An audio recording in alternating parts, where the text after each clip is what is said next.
Friends, चला तर आज आपण बघणार आहोत. मी गेल्या 2 आठवड्यापूर्वी ना 2 झाडं आणली होती. तर ते खूप चांगल्या पद्धतीने ग्रो झाली, म्हणजे खूप चांगली वाढली ती. मला वाटलं पण नव्हतं. मी पहिल्यांदा हा एक्सपेरिमेंट केला आहे. तो मला खूप म्हणजे बोलतात ना, की मनापासून एक गोष्ट केली की त्याला यश मिळतं. तसंच एक माझा हा अनुभव आहे.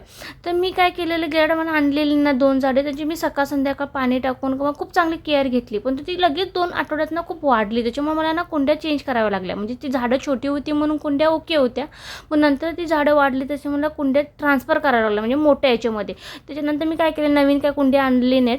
तुपाचा घरी एक पतंजलीचा डबा होता 5 किलोचा. त्याच्यामध्ये मी ती विकत आणलेली माती आणि घरी आमच्याकडे शेण होतं, ते मी सुकं होतं, ते मी पाण्यामध्ये भिजत ठेवलं होतं रात्रभर. आणि नंतरला आपण जो खत म्हणून काय केलं, मी जो पाला होता ना, म्हणजे भाजीपाला जो आपण टाकून देतो ना वेस्ट, तो मी साठवून ठेवला होता 1 आठवडा. मग आणि ताजे पण ह्याच्यात आहेत, म्हणजे मेथीची बिथीची जी काड्या असतात ना, ते टाकून दिल्या नव्हत्या मी ऑलरेडी. आणि मी ते नंतर ह्याच्यामध्ये ट्रान्सफर केले आणि सकाळ संध्याकाळला चांगलं पाणी बिणी घालायचं आणि ह्यांच्याशी चांगलं चांगलं बोलायचं.